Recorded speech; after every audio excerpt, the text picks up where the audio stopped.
विश्व में कितने लोगों के पास ये अपॉर्चुनिटी आती है कि खुद के ऊपर काम कर सकें। दुनिया के 95% लोग गर्दन के नीचे वाले हिस्से से कमाते हैं और कमाए हुए को वापस इसी को दे देते हैं।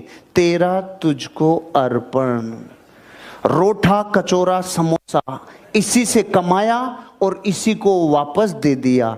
दुनिया के 95% लोग अपनी जिंदगी में गर्दन के नीचे वाले हिस्से से कमाते हैं और कमाया हुआ वापस इसी को लौटा देते हैं और एक दिन 4 आदमी उठा के ले जाते हैं। इनको जिंदगी में कभी भी एक भी दिन खुद के ऊपर काम करने की जरूरत नहीं है। अगर कोई इंसान नौकरी में हो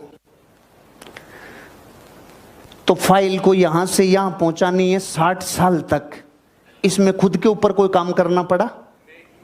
लेकिन एक डॉक्टर है, एक इंजीनियर है, एक सिंगर है, एक राइटर है, एक साइंटिस्ट है, एक प्लेयर है, इनको जिंदगी भर अपने ऊपर काम करना पड़ेगा कि नहीं पड़ेगा?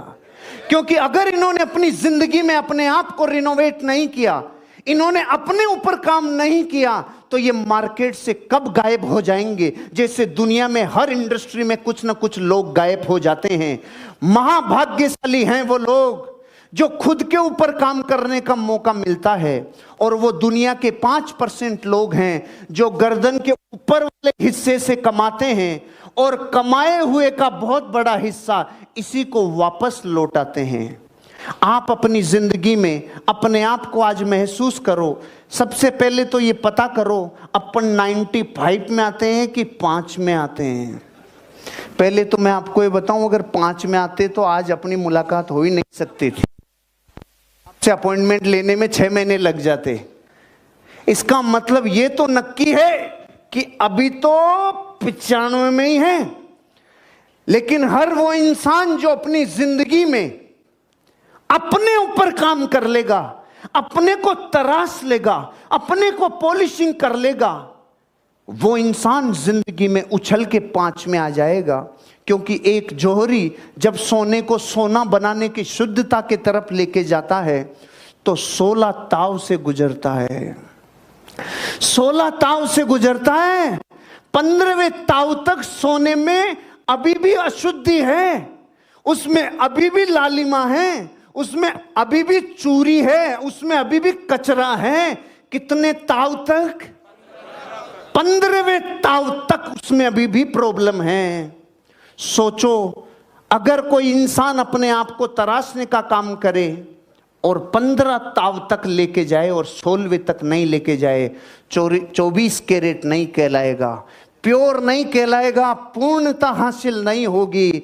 ऐसे जैसे सोने को 16 ताव देकर बिल्कुल परखा और बिल्कुल निखालिस किया जाता है, ऐसे मैं आपके 20 ताव लगाऊंगा। 20 ताव, 4 ताव एक्स्ट्रा, ताकि कोई भी 22 कैरेट नहीं रहे, 24 से ऊपर ही जाए। तो आप लोग तैयार हैं? ताव लगता है तो चारों तरफ गर्मी लगती है, ध्यान रखना। अभी भी आप वापस जा सकते हो, किसी को ताव से तकलीफ हो तो। बोलो, ताव के लिए रेडी हैं? खुद के ऊपर काम करने के लिए रेडी हैं? क्योंकि बहुत भाग्यशाली होते हैं वो लोग जो 95 से निकलकर जिंदगी 5% लोगों में लाना चाहते हैं। जिंदगी में कामयाब होने के लिए याद रखिएगा, ये मायने नहीं रखता है कि आपने कितना किया, मायने ये रखता है कि आप कितना कर सकते थे। जब लंका में पुल बनाया जा रहा था पत्थरों को जोड़ जोड़कर सीता माँ को लाने के लिए, तो बंदरों के साथ साथ गिलहरियाँ भी वहाँ पत्थर भर रही थी। तो इन सब से कितना पत्थर ही उठेगा। एक बंदर आया तो उठा के फेंक दिया गिलहरी को, भाग यहाँ से, तो इतनी पत्थर बीच में ला रही है।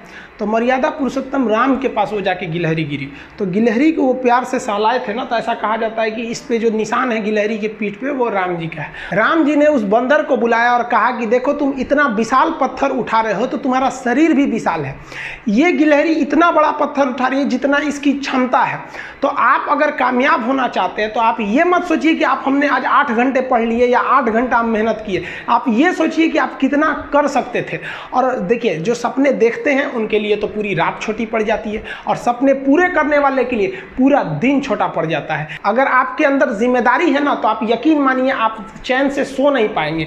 जिम्मेदारी ऐसी चीज़ होती है जो रातों की नींद छीन लेती है। रात में जगने वाला हर लड़का आशिक नहीं होता। पैसा और समय में तालमेल बिठाना बहुत ज़रूरी होता है। पैसा कहता है कि तू कुछ करेगा तो हम आएंगे, जबकि लोग गलती करते हैं। लोग कहते हैं कि पैसा आएगा तब हम कुछ करेंगे। ऐसा नहीं है। पैसा कहता है कि तू मुझे आज बचा ले, मैं कल तुझे बचा लूँगा। पैसा बेशक भगवान नहीं है और ना ये आपके साथ ऊपर तक जाएगा, लेकिन पैसा जब तक आपके साथ है ना, तब तक आपको नीचे गिरने नहीं देगा। देखिए, पैसा जीवन में बहुत कुछ है, बहुत कुछ, लेकिन पैसा सब कुछ नहीं है। इंसानियत मायने रखने चाहिए। समय के साथ आप कभी खिलवाड़ मत कीजिएगा। दुख की बात यह है कि समय बहुत कम है, लेकिन सुख की बात यह है कि अभी भी समय है। लेकिन समय के पास इतना समय नहीं है कि आपको दोबारा समय देगा। वक्त नहीं लगाइए आपको यह निर्धारित करने में कि क्या करना है, वरना वक्त निर्धारित कर देगा आपका क्या करना है। हम सब की सबसे पहली जो शिक्षक होती है वो माँ होती है, इसलिए माँ का शिक्षित रहना बहुत जरूरी है। अगर कोई शिक्षित माँ है तो वो कभी भी अपने बच्चे को शिक्षा से दूर नहीं करेगी। मेरा ये हरगिज़ कहना नहीं है कि जिसकी माँ अशिक्षित है उसका बेटा पढ़ा लिखा नहीं होगा। मेरी माँ आज भी अनपढ़ है, आज भी उससे एक रोटी मांगते हैं ना तो वो 2 रोटी दे देती है।